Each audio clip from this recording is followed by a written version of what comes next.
Ladies and gentlemen, Daniel Levy strikes again. I don't know what to say. I don't know how long this video is going to be. I don't know what I'm going to say, but I've had enough. Let's talk about, right.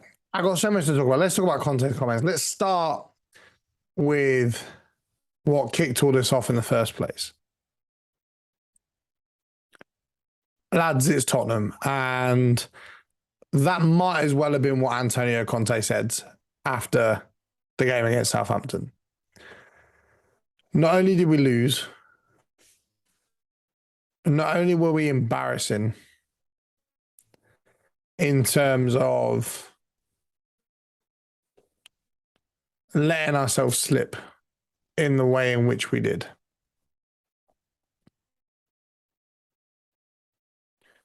We have a group of players who have some quality, have some work rate, have some ability,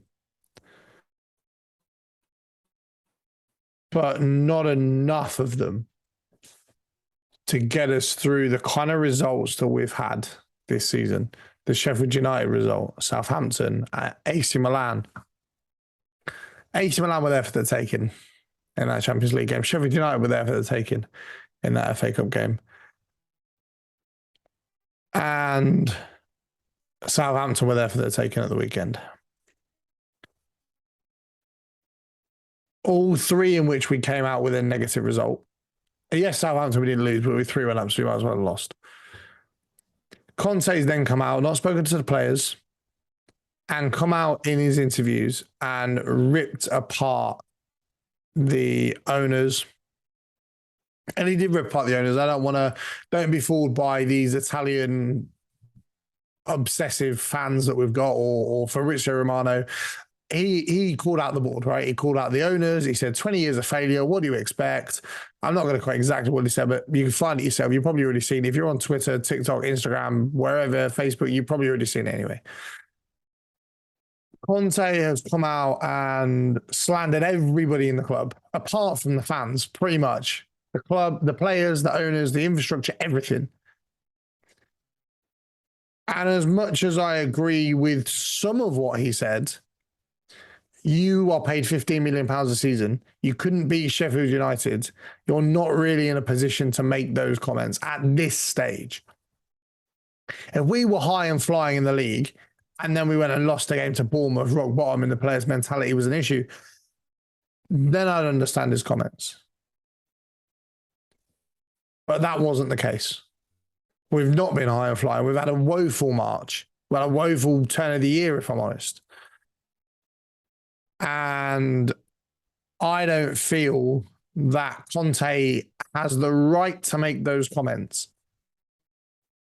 When people say, yes, he didn't get a centre-back in the summer, that's all well and good, but you know what you're working with. You start Eric Dyer every game. What do you expect? You know, you won't switch system. You won't change when it's going wrong. So ultimately, if you're not prepared to adapt with what you have, with what you signed on for, then you have to take some responsibility for the situation you've found yourself in. Right? I want to make that clear, first of all. Secondly, from the turn of the year, Conte has done nothing but play around with the media and play around with the Spurs fans and the players to an extent in regards to signing a new contract. Now, it was clear, unless he was going to be given another small fortune to spend, that he wasn't going to stay, right? And you're in a contract. For all we know, there might be a clause in the contract saying that he can't come out and say he doesn't want to stay. And that's fine. But don't come out in the media and go, we'll talk about the end of the season. We'll talk about the end of the season. Avoid the topic altogether. Because you know where it's going to lead to. And you sitting there and saying, well, I might stay and I might not stay is not going to help the players, not going to help the fans. And I would say in the 18 months Conte's been at Spurs, probably only 4 months of that has been good quality football, good results consistently, the players on side, the fans on side, I would say only 4 months of that 18 months. Now, I don't know about you, but if I did my job for 18 months and only 4 months of that, I was good enough at my job at that level I promised, I wouldn't be in a job anymore. So Conte needs to take responsibility for his part. And I'm not saying Eric Dyer's not an issue, and I'm not saying that this isn't an issue and that isn't an issue. But ultimately, Conte does have to accept some responsibility for the current situation. That's point number one. There's going to be 1,000 points, so don't hold me to them. My next situation is this, the owners, right? I was having this conversation with a friend yesterday who wildly disagreed with me, actually. Well, I don't want to say wildly disagreed, didn't agree with my viewpoint. For me, Daniel Levy is stubborn, right? He wants to do his things his way. Now, if you look at the amount of money we've spent over the last 4 or 5 years, we've spent a nice amount of money. The money expenditure I don't feel is an issue. But if I'm to go back and look at our transfers, and I can rattle some of them off my head straight away: Ndombele, £60 million, Lo Celso, £40 million, Ryan Sessegnon, £25 million. Just to name some examples of players we've signed with almost no thought whatsoever that we are now going to get pennies, if not nothing, for the duration of their time at Spurs, who have not been good enough to start. And we are now stuck in a position where we have those players, we can't get rid of them, they're stuck on the wage bill. There's nothing we can do because Daniel Levy's not willing to take a pay loss. Now, I propose a situation that if Tottenham had spent £30 million of that £60 million on Ndombele on poaching all of Brighton, just for argument's sake, Brighton's scouting staff, do you think they would be able to spend that second 30 million of that Ndombele 60 million better than what that whole 60 million went on in the first place? 30 million to poach the staff, 30 million for them to spend. Would that money be spent better? Absolutely, it would. And until Daniel Levy is prepared to accept the fact that he is a good, if not great businessman, and I will not knock him for the infrastructure growth and the financial stability that he is, him and Enoch and their business plan, because that's what it is, it's a business plan, what their business plans created at Tottenham. But what I will do is criticize the fact that he's got that business plan to such a good place, he could use that leg up to improve the footballing side, not himself, but by paying someone else to do it. Now, tell me, is Daniel Levy paying more than £30 million in wages on the various different players over in a year, on the various different players we've wasted money on? Most likely. And if it's not 30 million, it's not far away. So why isn't he prepared to buy someone who specializes in that part of the job? And you can talk about Paratici, and that's fair enough. But clearly he isn't that, because he would have got rid of Eric Dyer, got rid of Ben Davies. He would have found suitors for these players, would have a number one goalkeeper. Apart from the fact the guy's borderline a criminal, we would have found another goalkeeper ready to go for the summer. So it makes me question whether or not Daniel Levy, well, one, I don't think he cares, but two, whether or not, even if he did care, would he make the effort to make those changes? I don't think so. And that lies in the next problem. So we've hired a manager who plays one set way, who doesn't believe he's got the players for it, giving him some spending. He's gone, yeah, that's fine.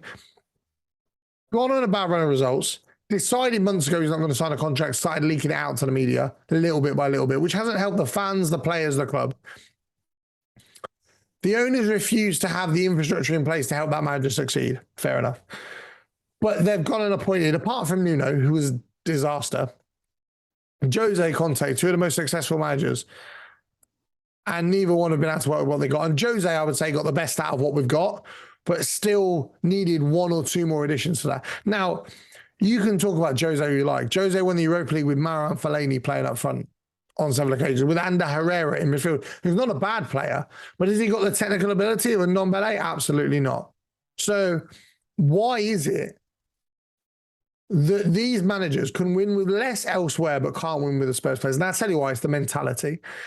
Eric Dyer is happy just being a top four centre-back. Hugo Lloris is happy just being a top four goalkeeper. It's hard to say on Lloris because he has won the World Cup. But again, I don't see him making that stride to go somewhere to win things. He's he's content with the current situation. So that there then lies in the problem. You've got a group of players where there's some with good mentality, some with bad mentality. You're not swapping out the right players. You're not buying the right players to. If you had a squad where 7 of your 21-man squad have got the right mentality, 10 are 50-50, and the rest are poor mentality. Even if you're swapping out the 50-50s, if you're swapping them out for stronger mentality, that will eventually outweigh those weaker mentality players, right? But instead, we're swapping out the mid-level mentality players for players with a worse mentality, a less desire, a less work ethic, which eventually the squad's just going like this. Now, if you guys remember in the Pochettino, we pressed the most, we ran the most, we had the most tackles per 90 minutes, the most shots per 90 minutes, the highest possession per 90 minutes. We were the team to be. And notice how he Jan Vertonghen and you Toby Alderweireld and your Kieran Trippier to an extent and your Moussa Dembele and your Victor Wanyama. These players have gone. And we've just gone downhill because we've not replaced them with players that have equal to or better mentality than those players. And you've allowed your Eric Dyers to seep into the squad and have more of an influence. And this is the price you pay. This is the price you pay for not signing a player for 18 months. This is the price you pay for being too stubborn to pay for someone to help you with the infrastructure, the footballing infrastructure, not the business infrastructure, the footballing infrastructure of the football club. This is the price you pay for that. And now we're looking at sacking a manager who's been given our highest ever wage. Don't get me wrong, I want Conte to go, and I'll explain my reasons for that in a second. But all those other things, the player changes, the individual decisions that the ownership have made and the business infrastructure have made have all collapsed. And because of those things, those decisions they've made, they went and spent 15 million on Vincent Janssen, who I love to bits, don't get me wrong, but wasn't successful at Spurs. 15 million on Kevin Nkudu. What was the alternative? Thomas Lemar, which granted, Thomas Lemar wasn't worth 95 million that everyone was bidding for, but it doesn't mean that the decision to go and get the cheaper player was also the right one. 15 million pounds on Clinton and G, who was absolutely tragic. And I understand the position of Spurs is different now to what it was then. But you asked me if I gave this club 400 million pounds, would I trust them to spend it on buying a Kane replacement? Absolutely not. I would trust Daniel Levy to go, here's 5 million pounds on the Championship striker. That's us done. And I just don't know.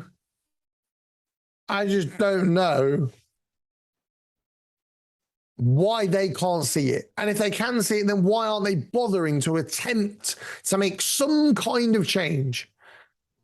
I'm not asking for miracles. I'm not saying I want Spurs to, of course I want Spurs to win the league, win the Champions League, win the FA Cup, win the League Cup. I'm not saying that we're going to do that. I'm saying the owners need to start putting things in place to get the help to make better decisions, because it isn't about the money spent at Spurs. I used to believe it was. It's not. We've spent the money. The money's not been spent well. And you can go and bring in as many Poches or as many Peps or as many... You could go and give Pep Guardiola 500 million spend every year at Spurs and he still wouldn't win a trophy. Because if Daniel Levy is the one making the decisions on who's being signed with that money, and he alone is making those decisions, or he's making those decisions with his little cult of parasites, then it's no matter who you have in charge. You could have Pep, you could have Jose, you could have fucking Johan Cruyff, you could have Xavi, you could have, I don't know, whoever. You could have anybody in charge of this Spurs team. And if the same group of parasites ran by Daniel Levy are the ones making the decisions on how that money is spent, you are never going to achieve anything. And that, ladies and gentlemen, is Tottenham Hotspur Football Club 101. That's how we operate. That's how he operates. I'm not saying I would love an ownership change. I would love to get what Chelsea have got or what City have got or what Man United are going to get, right? But there is a more immediate solution that is 10 times easier to get. I would love to see Daniel Levy turn around, fix his mistakes, and be successful at Spurs. Do I think it's going to happen? No. But I'm not saying that we have to have an ownership change. The mentality of our owners has to change. If that changes, then all of a sudden they have the right scouts in place. They have the right sporting director in place. They have the right financial structure in place based on what they believe our limitations are. And once you work with that, for example, Phil Mitchell, right? What was his name? Phil Mitchell? Phil Mitchell. Why do I feel like Phil Mitchell was the guy off EastEnders? Paul Mitchell. Phil Mitchell is the guy off EastEnders or Coronation, or wherever it's from. Paul Mitchell.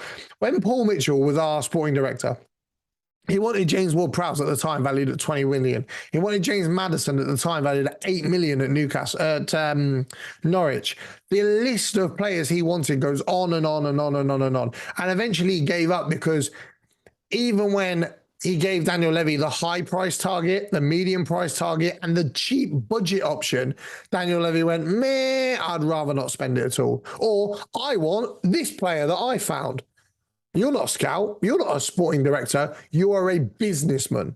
And again, I'm going to emphasize, I have no problem with his business, what he's done on the business side of things for Spurs. The stadium is great. The revenue that generates is great, whatever. But when you're prioritizing getting an extra Beyonce show in over getting an extra centre back in so we don't have to watch Eric Dyer play every week, that's when you've got problems. If you don't want to do that yourself, pay someone else to do it. So there lies in another problem. Then we look at the fact that this squad are saying the same things about another manager. It's too intense. It's not intense enough. He's too intense. He's not intense enough. We don't like it tactically. We like it tactically. I don't feel, I'm just keeping an eye just in case a Conte sack notification comes through. We don't feel this training regime's right. They said the same under Poch, that these players will throw the same managers under the bus. Now, it must be a specific set of players, right? Because this is the same thing for managers from the end of the Poch era. 4 or 5 different managers now. So that in itself, there's a rat in the dressing room, and whoever it is needs to get out. And to be honest with you, even if it was Son or Kane, I'd be saying the same thing. You don't do this shit. You don't do it. It's a team game. And yes, Conte said the players aren't playing as a team, but in the same sense, they're not really, like Jose had us playing as a team until we couldn't defend any longer, and that's when it fell apart. Nuno had us, I don't really want to talk about Nuno's time at Spurs, to be fair, it was pretty average. Conte had us playing as a team to start with. And then all of a sudden he became reliant on Kane and reliant on Son rather than building a well-rounded squad where goals came from everywhere, assists came from everywhere. I would like to see us go back to a very basic 4-2-3-1, a new goalkeeper. Pedro Porro, Destiny. Romero, a new centre-back. Bentancur, Højbjerg rotating. I don't think he would start in a more technical team. Rotating, and a new midfielder. Son, Kulusevski, a number 10, Harry Kane. I believe that squad would have the capabilities very similar to how we played under Poch. Your fullbacks overlap, they press, you've got a ball winner and a midfielder to drive the ball forward, a creative midfielder, and you know, I would like to see Spurs go back to what we know, because I'm a massive fan of 3 at the back. You guys who watch The Glory Hunter, and I'll talk about that later on, but people who watch The Glory Hunter know I play a back 3. I love the system. But just Conte's way of doing it, where Son's drucking into midfield, just is not working. And I've just about had enough. I think Conte needs to go. I think he needs to go ASAP. I don't think Ryan Mason to the end of the season is a solution. I think they need to get somebody in. What do I want in a new manager? I want a young manager. I want a promising manager. I want a manager who plays attacking football. I want a leader. I want someone who isn't afraid to freeze the right players out of the squad if they're the ones not performing. Eric Dyer, for example. So I'm going to talk about who I want that to be in a minute, but Spurs need to go back to that approach we had at Southampton, where we picked a young, promising, energetic manager and went, we're going to go with you. We're going to give you some players and we're going to see what you can do. Because right now, Spurs aren't going to get top four. It came out about half an hour ago that Harry Kane is going to push a move away from Tottenham. Kane's gone. So at that point then, this is a whole new era. This is something like we've not seen for the last 10 years. So at that point, if you're going to have a complete and utter gut job of this, if Kane's going to go, pretty much everyone who was here when Kane broke into the team, who's still here, needs to go out the door with him. We need a complete new identity, a complete new set of players, and we need something to believe in again. Because I don't believe in this Tottenham team. Most Spurs fans don't believe in this Tottenham team. I believed in that Pochettino team. I believed in that Jose team. I didn't under Nuno particularly, and I didn't under Conte for the most part. I want someone who can come in and go, I am Tottenham Hotspur manager, and every single day I'm going to prove to you I deserve it. Not Conte, who goes, effectively, Conte's, if you read between lines, Conte said, you owe me for me being here. Now, that is not, you are paid a salary to do a job. You can do the job well, and you can do the job shit, right? But if you are Antonio Conte and you are paid that much money as he is, to do the job he is, you've got to live and bleed the club. And I'm not just talking about running up and down the touchline. It has to be more than that. I want a manager who bleeds Spurs the way Pochettino bleeded Spurs. I want a manager who bleeds Spurs the way Klopp, a manager to bleed Spurs the way Klopp bleeds Liverpool. Or the way Jose did that Inter Milan team in 2010. I want a manager to bleed for the club. I want a manager who, to get what it means to put on this shirt, to wear this badge and understand what it means to the fans. Because Conte doesn't he came in and says, we are Tottenham. We operate in this way, or we are Tottenham. Look at their success. You don't do that. You come in and you go, this is Tottenham that I want to make. I'm going to make you, I hate to quote Nuno here, I'm going to make you proud. I want a Spurs team that you can get behind, and every single day you sit there looking forward to the next time the fans walk out on the pitch, so the next time you can put on that shirt. And that's what I want. And if it isn't that, I don't want it. Now, for that, we are very limited on options, right? Supposedly tonight, they're in talks with the Frankfurt manager. I don't know enough about him to really comment, so I'm not going to comment him too much. I'm going to talk about my honourable mentions about managers that I've thought about and decided I don't want at Spurs. And let's start with the obvious one. I'm going to start with Mauricio Pochettino. Why don't I want him at Spurs? There's several reasons. The shit he had when he was here is still here. Daniel Levy's, if Daniel Levy appoints Pochettino again, he's going to make him feel like Levy's doing Poch a favour. So he's not going to get the investment. He's not going to get the infrastructure. He's already spoken out about the problems with the club, and the club still have the same problems. If we're establishing that the Levy isn't going to change the way we operate and the club aren't going to change the way we operate, then don't go back to your ex. Is the best way to put it. Don't go back to someone that you know doesn't work, that you know isn't what you want, that you know isn't going to give you the results you want, and then expect it. Madness is doing the same thing over and over again, expecting a different result. And that's exactly what we'd be doing appointing Mauricio Pochettino.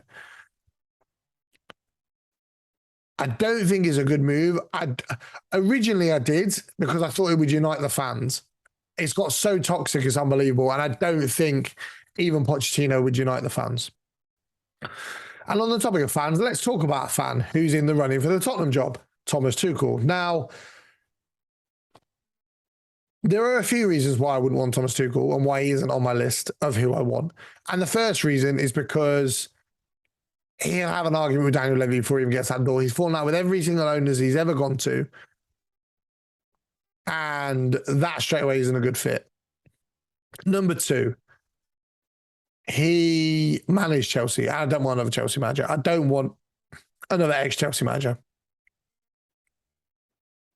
It's just it. I don't want to be brandished with this is what they won at Chelsea. What might they win at Spurs? I don't want that again. We've had that now on several occasions. I've had enough. I don't want it again. So that's Thomas Tuchel out the window.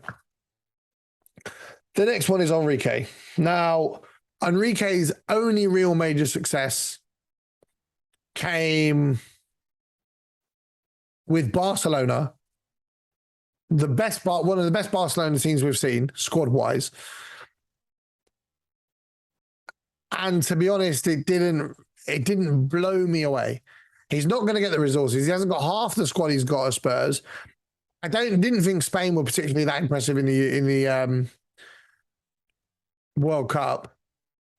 So for me, I just think it's another guy who you're going to be promising a big checkbook to, giving him pennies, same problem down the line. So Enrique's out for me. And also, seeing Eric Dyer play one-touch possession-based football, not a chance. I'm good. Next one, and this guy falls short, just short, I would say. And that is Thomas Frank. I love his charisma. I love the kind of person he is. I think he would bleed the club. I think he would work well. He's improved a lot of players. And I think a lot of players have gone backwards under Conte, where we saw some improvements in some players under Jose. They've definitely gone backwards under Conte. I believe Thomas Frank would improve players. I believe he would encourage the club to go with that mold of looking for what you want within the budget you've set, not signing £160 million player and then sending him on loan to Napoli for 2 years or whatever it's been, whatever. But I think he's just signed a new contract at Brentford. He loves the club. He loves the project there. I don't think he leaves. And to my knowledge, he hasn't got a release clause in his contract. So for me, I think you're firing blanks going after Thomas Frank, if I'm honest. I'd love it if he came in, but I'm not sure he would. So for me, we need a manager who I think would move to Spurs, and I don't think he's it. And my next choice, and again, it's so tough with this guy because I love him. I think he's great. I think his charisma is great. His personality is great. And what he's done in the short time he's been in the Premier League has been outstanding. And that, for me, is De Zerbi, the Brighton manager. He plays a great style of football. He plays that energetic, creative football that I spoke about before. He's got an £11 million release clause. So in that case, it is doable. But I think he's really, really brought in to Brighton, brought into the club, brought into the owners, brought into what they're trying to achieve. And I just don't think he has a real shot of making it to the FA Cup final this year. I just don't think he leaves Spurs, at least Brighton, sorry.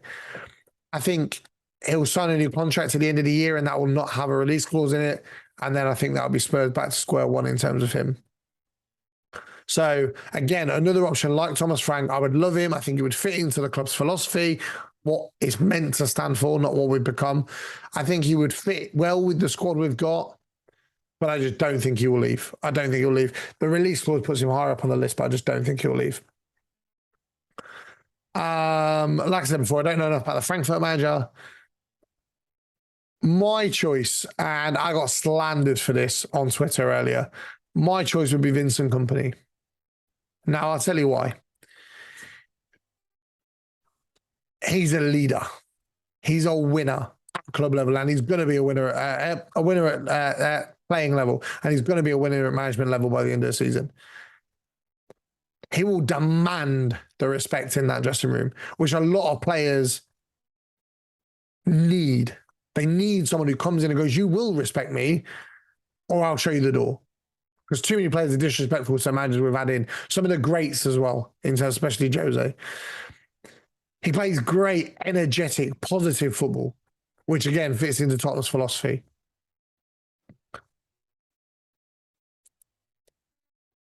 Yes, he's not been at Burnley long. And yes, he's only been at Burnley.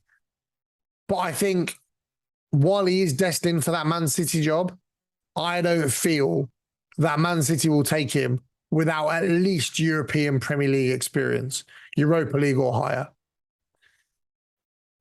He's one of those managers, I think if we don't go for him, somebody like West Ham could. And I think that would be a really positive change for them. I think he'd be a breath of fresh air. I think he'd be someone people could get behind. I think people might think it's underwhelming, but I think Burnley fans thought the same thing last year, and he's been absolutely brilliant in the Championship this season. I do feel that it's a big risk, but it's a risk I'm personally convinced that the club should take.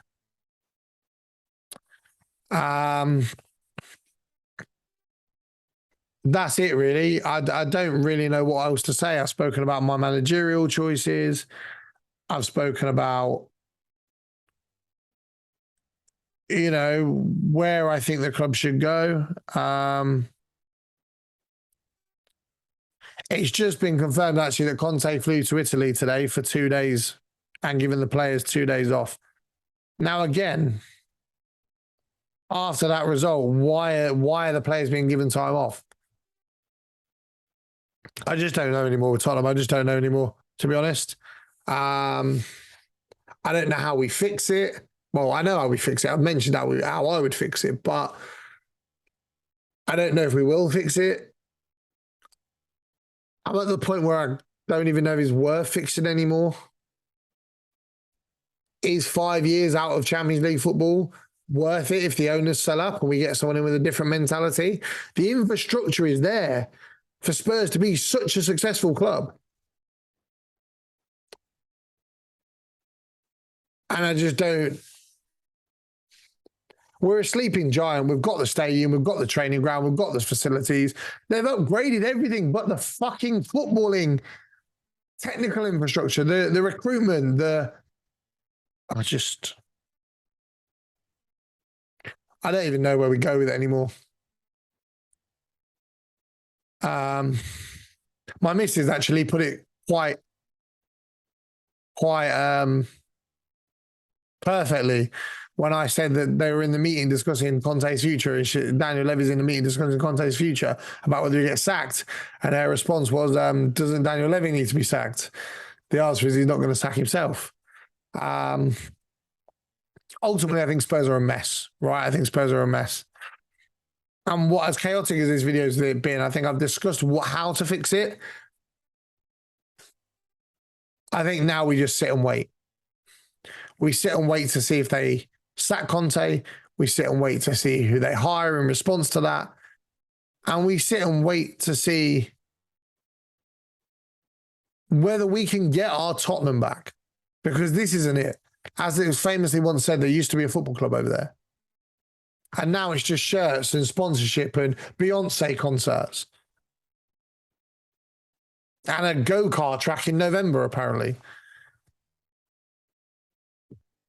I've had enough, and something's got to change. Something's got to change soon. It just feels like Conte going, Kane going. It feels like the beginning of the end. And I don't trust them to get it's not about the money. It's not about anything else. I just don't trust them to get the basic decisions right. And if they don't, are we going to end up like West Ham? Got a stadium, got a training ground, although West Ham's training ground hasn't got anything on ours, but got good quality upgrades in the squad. But when the key moments come about, the key decisions they get wrong time and time again. And that's why West Ham are playing Europa League in the semi-final 1 week, 1 year, and then they're in a relegation battle next year. With Newcastle's emergence, I don't know where we go from here. I don't know.